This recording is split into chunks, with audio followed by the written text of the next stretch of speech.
पाकिस्तान में फोर्सेस को एक टारगेट दिया गया है कि आपने पाकिस्तान में गुर्बत को बढ़ाना है। इसके लिए एक नई फोर्स भी तैयार की गई है जिसका नाम रखा गया है पीरा फोर्स।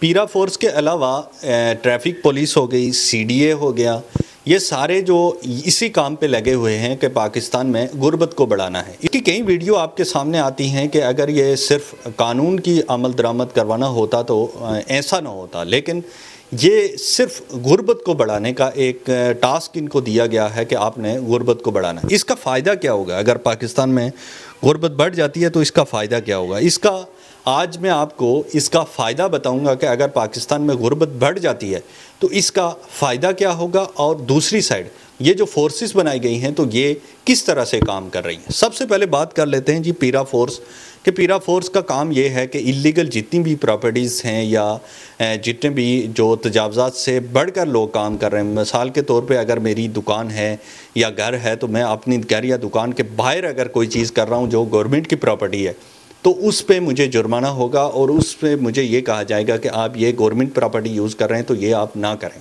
ये इसका काम था।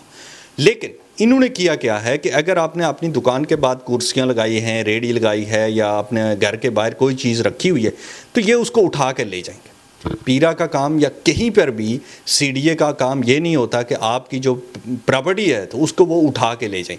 आपने अगर गलत लगाई हुई है तो उनका काम है कि आपको जुर्माना करें। जुर्माना भरने के बाद भी अगर नहीं वो सही करते तो आपके ऊपर एफआईआर करवाएं। ये काम कभी भी नहीं होता, किसी दुनिया के मुल्क में ये कानून नहीं है कि आपकी जो प्रॉपर्टी है, आपकी रेडी है, आपकी कुर्सियां हैं जो आपने अपने जेब से पैसे देकर ख़रीदी हुई हैं तो वो उसको उठा कर ले जाएं सिर्फ इसलिए कि आपने वो गवर्नमेंट प्रॉपर्टी में लगाई हुई है। इसके अलावा ट्रैफिक की बात करें, ट्रैफिक पुलिस की, तो ट्रैफिक पुलिस इसलिए बनाई गई थी कि कभी भी अगर रोड पे कोई हादसा हो जाता है, कहीं पर भी रोड टूटी हुई है, कहीं ऐसी जगह है जहां पर पब्लिक को मुश्किलात आ रही हैं तो उसको सही किया जाए। उसके बाद से जो लोग कानून की खिलाफ वर्जी, जो ट्रैफिक कानून की खिलाफ वर्जी कर रहे हैं तो उन पर फ़ाइन किया जाए ताकि वो आइंदा ऐसा ना करें। अगर कोई बार बार कानून की खिलाफ वर्जी कर रहा है तो उसका लाइसेंस कैंसिल किया जाए और उसके बाद से उसको जो गाड़ी चलाने की इजाज़त ना हो। ये ट्रैफिक का कानून है पूरी दुनिया में। लेकिन पाकिस्तान में क्या है कि पाकिस्तान में रोड टूटी हुई है, ट्रैफिक जाम है, कहीं पर कुछ भी हो रहा है, ट्रैफिक वाला आपको नज़र नहीं आएगा। लेकिन आपने गलती की है तो आपको चालान लाजमी हो जाएगा। आपने देखा होगा कि पिछले कुछ अरसे से आपको विदाउट आपकी ट्राई लिए आपको लाइसेंस दे दिया जाता है। ख़ास करके ये जो बाइक वाले हैं तो उनको लाइसेंस विदाउट ट्राई दे दिया जाता है। आपको सही बाइक चलाना आता है, नहीं आता है, आपकी उम्र कितनी है, आप मतलब कुछ भी नहीं पूछते, आपको सिर्फ पैसे जमा करवाने और आपको लाइसेंस दे दिया जाता है। तो ये क्या है? ये सिर्फ गुर्बत बढ़ाने का एक तरीका है। इसी तरह से सीडीए भी काम कर रहा है कि आपका प्लाट जो था तो वो अगर आपके नाम पे था तो किसी ने आप सीडीए को ज़्यादा पैसे दे दिए तो आपका जो प्लाट है तो वो कब्ज़ा कर लेगा वो दूसरा शख्स। उसके अलावा आपने किसी ऐसी जगह पे घर बनाया हुआ है जो हुकूमत की प्रॉपर्टी है तो उस पे आपने घर बना दिया, लेकिन उस टाइम आपको सीडीए ने नहीं पूछा। जब घर बन गया पैसे खाता रहा, सीडीए के अफसरान पैसे खाते रहे, लेकिन जब घर बन गया तो उस सीडीए उसको गिराने के लिए आ गया, लेकिन आप कुछ भी नहीं कर सके। आप उल्टा उसको और पैसों की डिमांड करेंगे, फिर भी वो नहीं करेगा क्योंकि आपकी गुर्बत उसने बढ़ानी है। पाकिस्तान के मुल्क में अगर गुर्बत बढ़ जाती है तो फ़ायदा किसको होगा? ये जो माफिया है तो इसको बहुत फ़ायदा होगा। पाकिस्तान में गुर्बत अगर बढ़ती है तो इसको बहुत फ़ायदा होगा। इसको कोई नुकसान नहीं है कि अगर पाकिस्तान में गुर्बत, पाकिस्तान की 25 करोड़ आवाम में से 24 करोड़ आवाम अगर गुर्बत की लकीर से नीचे चली जाती है तो भी पाकिस्तान के माफिया को फ़ायदा होगा, बल्कि और ज़्यादा फ़ायदा होगा। इससे कैसे?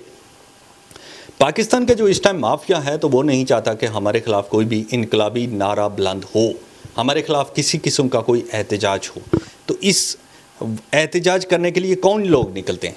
जो घर में कम से कम इस कदर इतने स्टेबल हों कि घर में अगर वो एक दिन या 2 दिन घर में नहीं जाएंगे या मजदूरी नहीं करेंगे तो उनके घर का निज़ाम चल सके। ऐसे लोग एहतजाज के लिए हमेशा से निकलते हैं, या ऐसे लोगों को इनकलाब की याद आती है कि हमें इनकलाब लाना चाहिए ताकि हमारे जो बच्चे हैं तो वो अच्छे स्कूल में पढ़ सकें, हमारा भी कुछ आने वाला कल हमारा भी ठीक हो जाए।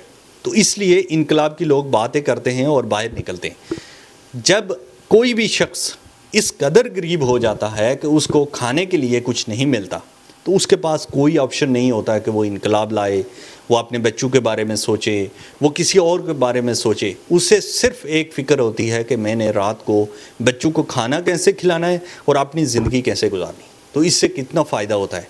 ये जो माफिया है, तो इसको इस तरह से फ़ायदा होगा कि अगर पाकिस्तान के अगर करोड़ों लोग गुर्बत की कीर से नीचे आ जाते हैं, तो माफिया को इस तरह फ़ायदा होगा कि कोई इनकलाब की बात नहीं करेगा, कोई एहतजाज के लिए नहीं निकलेगा। ये बैठे जो मर्ज़ी कर लें, हुकूमत में बैठे, अवाम कुछ भी नहीं कर सकेगी। अभी आप मौजूदा भी देख सकते हैं कि किस तरह से अवाम पे जुल्म ढाया जा रहा है, लेकिन अवाम कुछ भी नहीं कर सकती। अवाम अपने हक़ के लिए भी नहीं निकल सकती। उसकी सबसे बड़ी वजह यह है कि अवाम को इस कदर कंट्रोल कर दिया गया है कि अवाम अब भूल चुकी है कि हमने अपना एहतजाज करना था, हमने जो अपना हक़ लेना था, ये सारी चीज़ें अवाम भूल चुकी है। पेट्रोल एक महीने में 2-2, 3-3 दफ़ा महंगा हो जाता है, लेकिन अवाम को कोई मसला नहीं है, अवाम नहीं निकलती है एहतजाज के लिए। तो इसीलिए जानबूझ के गुर्बत को बढ़ाया जा रहा है। ट्रैफिक कानून हो, पीरा फोर्स हो, CDA हो, इन सब को टास्क दिया गया है कि आपने तुन के रखना गरीबों को और गुर्बत को बढ़ाना है।